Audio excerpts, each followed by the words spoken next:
Assalamualaikum warahmatullahi wabarakatuh. Bismillahirrahmanirrahim. Alhamdulillahirabbil alamin. Wassalatu wassalamu ala asyrafil anbiya'i wal mursalin sayyidina Muhammadin wa ala alihi wa ashabihi ajmain. Segala puji bagi Allah, Tuhan semesta alam. Salawat dan salam semoga tercurah pada pemimpin para nabi dan rasul, baginda kita Muhammad sallallahu alaihi wasallam beserta keluarga dan sahabat-sahabat beliau. Kami dari kelompok 6 yang beranggotakan 4 orang. Yang pertama saya sendiri, Muhammad Madi Miding. Yang kedua ada Ali Akbar. Kemudian ada Hakdat Alwi. Dan yang keempat sekaligus yang terakhir ada Zainuddin Nurdin. Pada kesempatan kali ini, kami akan memaparkan materi yang menjadi tugas kami pada mata kuliah Drainase. Materi yang menjadi tugas kami yaitu geometri saluran, bagaimana merencanakan penampang saluran, dan parameter apa yang ditentukan dalam merencanakan saluran drainase. Berbicara tentang geometri, pasti kita akan membahas soal bentuk dan ukuran. Karena di sini kami tidak sedang merencanakan drainase, maka kami akan lebih banyak membahas soal bentuk. Baik, langsung saja. Bentuk penampang saluran. Bentuk penampang saluran pada muka tanah umumnya ada beberapa macam, antara lain bentuk trapesium, 4 persegi panjang, segitiga, dan setengah lingkaran, yang dimana memiliki fungsi berdasarkan bentuknya masing-masing. Bentuk saluran trapesium berfungsi untuk menampung dan menyalurkan limpasan air hujan dengan debit yang besar. Sifat alirannya terus-menerus dengan fluktuasi yang kecil. Bentuk saluran ini dapat digunakan pada daerah yang masih cukup tersedia lahan, yang umumnya digunakan di daerah pedesaan sebagai pengairan sawah.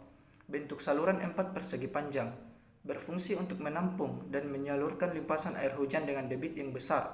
Sifat alirannya terus-menerus dengan fluktuasi yang kecil. Bentuk saluran ini umumnya digunakan pada drainase pengendali banjir. Bentuk saluran segitiga berfungsi untuk menampung dan menyalurkan limpasan air hujan dengan debit yang kecil. Bentuk saluran ini digunakan pada lahan yang cukup terbatas. Bentuk saluran ini adalah bentuk saluran yang paling jarang digunakan. Bentuk saluran setengah lingkaran berfungsi untuk menampung dan menyalurkan limpasan air hujan dengan debit yang kecil. Bentuk saluran ini umumnya digunakan pada saluran rumah penduduk dan pada sisi jalan perumahan yang padat, yang umumnya digunakan pada daerah perkotaan. Selain bentuk-bentuk tersebut, masih ada bentuk-bentuk penampang lainnya yang merupakan kombinasi dari bentuk-bentuk tersebut. Misalnya kombinasi antara 4 persegi panjang dan setengah lingkaran, yang mana 4 persegi panjang pada bagian atas yang berfungsi untuk mengalirkan debit maksimum dan setengah lingkaran pada bagian bawah yang berfungsi untuk mengalirkan debit minimum. Selanjutnya, bagian-bagian penampang saluran akan dijelaskan oleh rekan saya, Saudara Hakdat Alwi. Assalamualaikum warahmatullahi wabarakatuh. Saya atas nama Hakdat Alwi dengan NIM D0117518. Baik, saya akan melanjutkan materi dari saudara saya Muhammad Madi Miding. Adapun materi berikutnya yaitu bagian penampang saluran. Bagian penampang saluran ini terbagi atas beberapa bagian. Yang pertama, kedalaman air atau H. Depth of flow adalah jarak vertikal dari titik yang terendah dari penampang saluran sampai ke permukaan air. Yang kedua yaitu taraf atau stake adalah elevasi dari permukaan air diukur dari suatu bidang persamaan tertentu atau datum.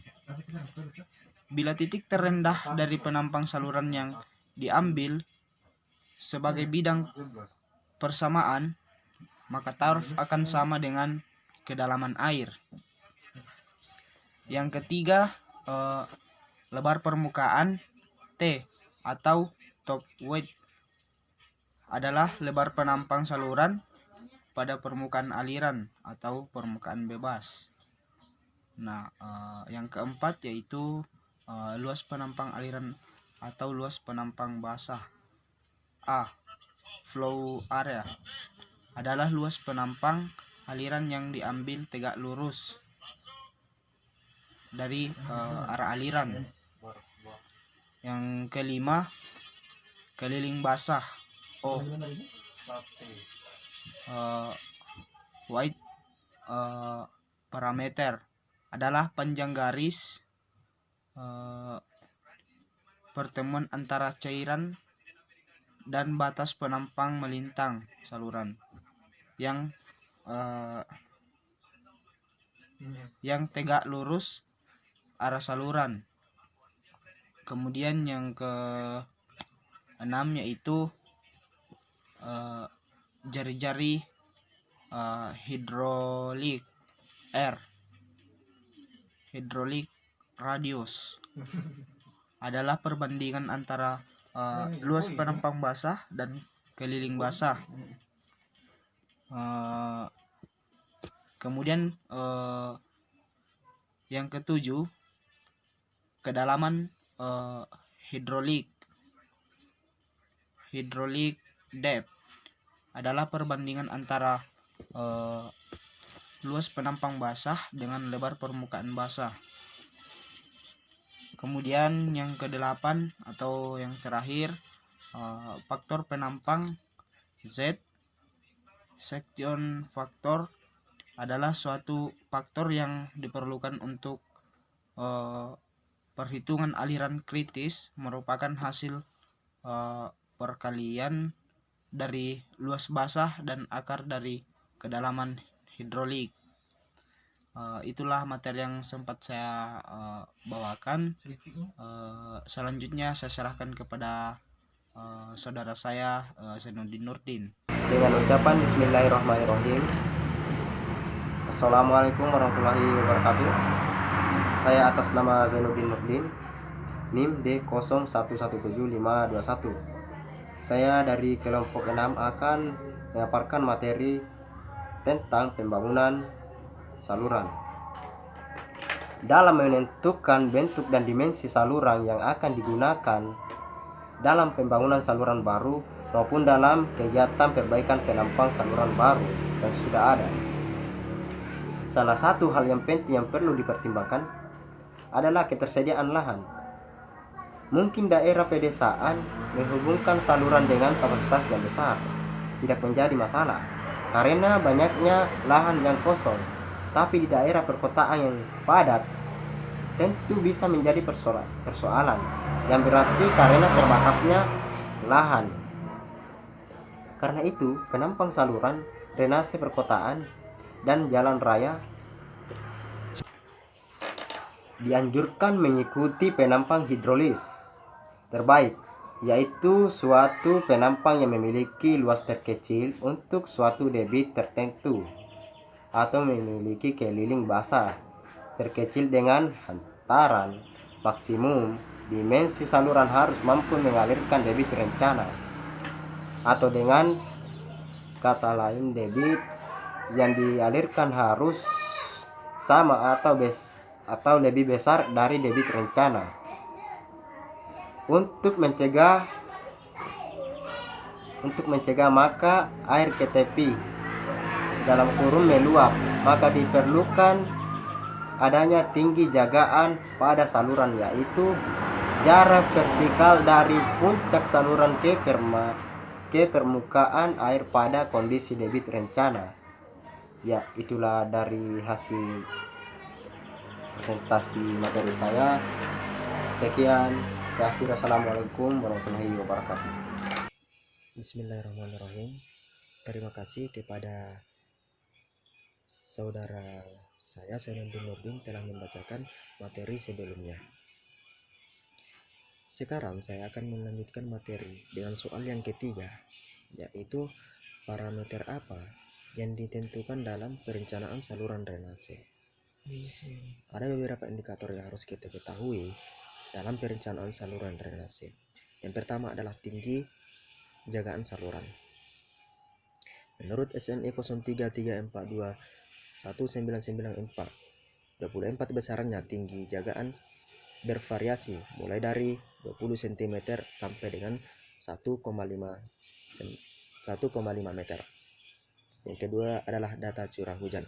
Curah hujan pada suatu daerah akan menentukan besarnya debit banjir pada daerah drainase. Yang ketiga adalah frekuensi curah hujan. 3 parameter penting dalam log person 3 yaitu harga rata-rata, simpangan baku, dan koefisien kemencengan. Yang keempat adalah intensitas curah hujan. Dengan diketahuinya besar curah hujan pada suatu daerah, maka akan dapat diperkirakan intensitas curah hujan pada daerah tersebut. Yang kelima adalah koefisien pengaliran. Berdasarkan SNI 03 34 24 1994, luas daerah pengaliran tergantung dari daerah pembebasan dan daerah sekelilingnya. Debit air buangan rumah tangga. Untuk menghitung air untuk jumlah penduduk sama air yang dibuang, kebutuhan air rata-rata tiap orang ada 150 liter per hari. Debit banjir air. Yang terakhir adalah kecepatan pengaliran. Untuk mendapatkan kecepatan air pada saluran dihitung dengan persamaan rumus kecepatan dan kecepatan aliran seragam. Itulah materi yang sempat saya sampaikan. Saya kembalikan kepada moderator. Baik, sekian persentase dari kami. Lebih dan kurangnya mohon dimaafkan. Wabillahi taufiq wal hidayah. Wassalamualaikum warahmatullahi wabarakatuh.